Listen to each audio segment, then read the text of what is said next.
welcome to my first YouTube video.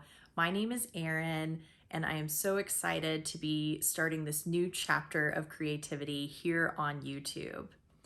Today, this video is going to utilize the BookTube Newbie Tag, which is a tag that's been around for many years, and it's a series of questions that help you introduce yourself as a new booktuber. So let's get right into the questions. The first question is, why did you start this channel? I have been wanting to start a YouTube channel for many years, and I always had trouble settling on a particular theme or focus or niche. My day job that I have is not something that requires a lot of creativity, and because I am a very creative person, I have started to feel a little burnt out this year, and because I wanted to have an outlet for my creativity, I thought now would be the perfect time to start a YouTube channel with this bookish focus. So my plan is to talk about stories, talk about writing, and really just anything that is very bookish. So I'm very, very excited to be starting this new journey. Question number 2. What are some fun and unique things you can bring to BookTube?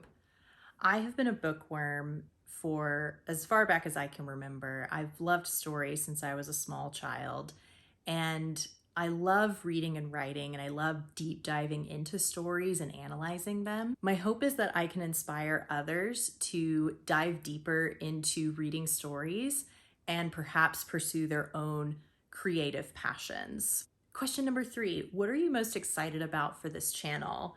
I'm most excited about having a creative outlet for myself, but also to share my creative passions with others, especially people who love to read, love to write, and just love talking about books in general. As you can see, I like books a lot. Question number 4, why do you love reading? I love to read because sometimes you just need to step away from reality. And books are one way that you can escape into another world and just disconnect a little bit from maybe the stresses that are going on in your own life. I also really enjoy that with different authors who have different writing styles, it feels as though I'm expanding my worldview when I read what those authors have written. And on a more personal note, I love to read because there have been times in my life where I have felt really alone, and being able to connect with characters, connect with a story is something that has given me a lot of comfort in those times of loneliness. Question number 5, what book or series got you into reading? So I don't know the title of this book because I read it when I was in the first grade. I do remember, though, the story was about an orange cat. And at the time in the first grade, I was really struggling with my reading comprehension, so much so that my teachers were really concerned that I may need to be held back and to repeat the first grade. So one of my teachers decided to assign me some additional reading for homework to help me try to catch up and improve my reading comprehension. And the story of this orange cat was where the light bulb just clicked on for me. And I remember seeing the illustrations and reading the words and finally understanding what those words meant beyond just their individual meaning. And as I think I was like a 6 or a 7-year-old at the time, that just blew my mind that I could read individual words put together and they carried such a greater meaning. And the illustrations, of course, supported what the words were relaying. And I, from that point on, just was hooked on reading stories. And so even though I don't remember the name of the book, I will always remember this book and its illustrations. And if I do one day figure out the title of the book, it is one that I will definitely purchase. Question number 6, what questions would you ask your favorite booktubers? I would love to ask, if you could have coffee or tea with an author, living or dead, who would you choose and why? I think this is always such a fun and interesting question. And for me personally, I would love to sit down and have tea with Virginia Woolf.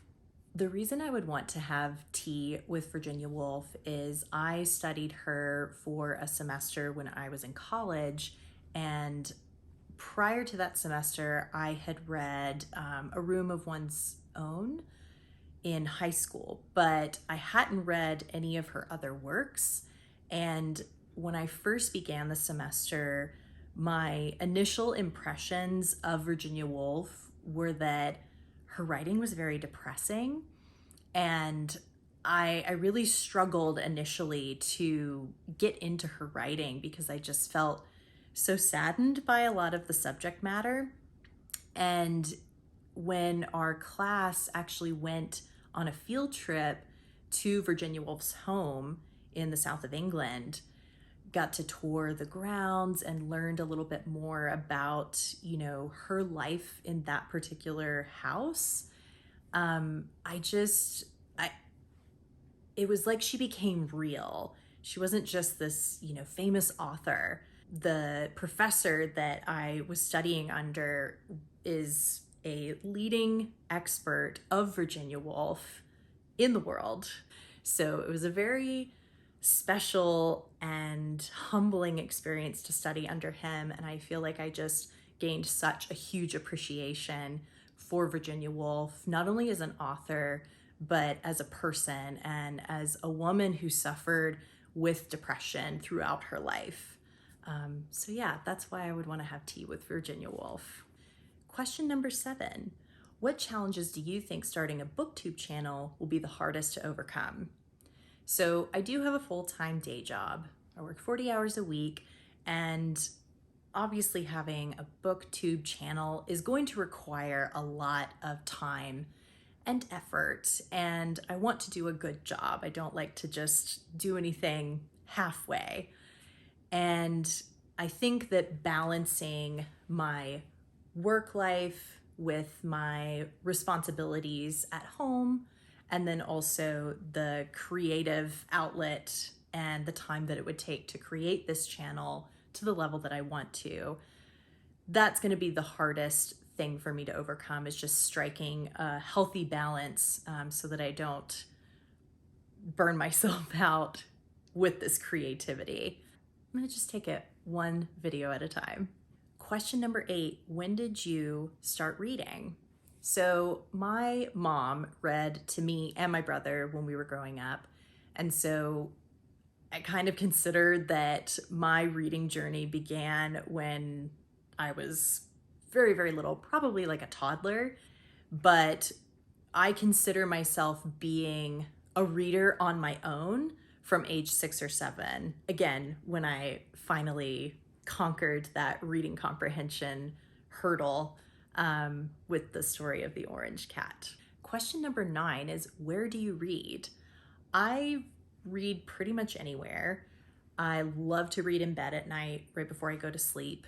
And I love getting cozy on the couch with a nice warm beverage and curling up with a book. I also sometimes enjoy reading in a beautiful park or just a beautiful outdoor space. The few places that I don't like to read, one is in the car. I honestly just can't do it because I get very car sick. But I seem to do okay if I'm reading on like a train or like an airplane. That doesn't seem to trigger my motion sickness. And one other place that I don't like to read is in the bathtub, because I am so nervous that I'm going to drop my book in the water, and books are very precious to me, so I don't want to get them sopping wet. And question number 10 is, what kind of books do you like to read? Fiction is definitely my favorite, and I especially enjoy 19th to early 20th century British literature. I studied a lot of that when I was in college, so some of my favorite authors come from those periods in time.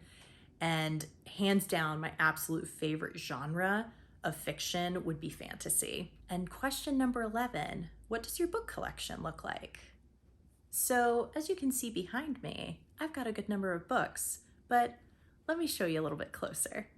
So the first section of my bookshelf is going to be the nonfiction section. Here I have some guidebooks and other nonfiction, some things related to writing. And then moving over here, I've got several yoga related books.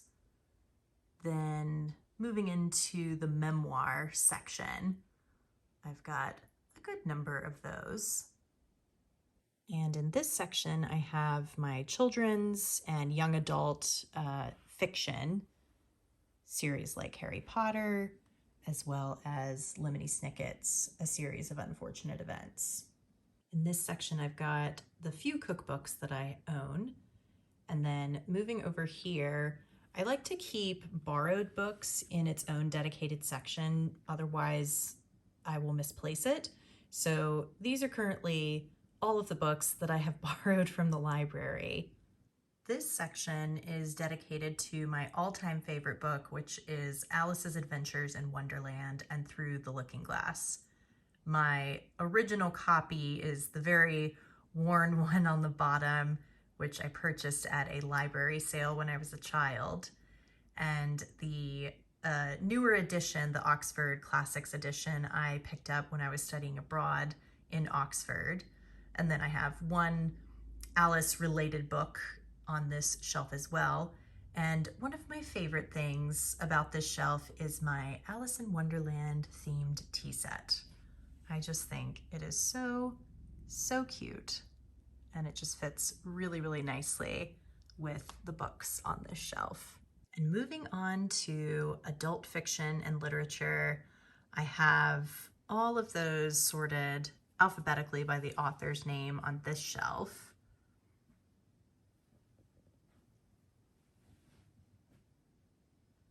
These books here are primarily my wife's books. She is studying archaeology for her bachelor's degree. And down here, I have a dedicated section of books pertaining to astrology and witchcraft.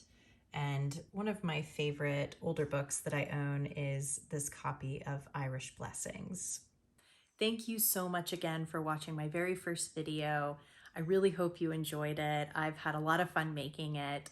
If you did like this video, it would mean so much to me if you gave it a thumbs up, and I hope to see you in my next video. Please feel free to leave comments below on any suggestions you have on types of videos you'd like to see in the future. And until next time, I hope you have a really nice and cozy book to curl up with.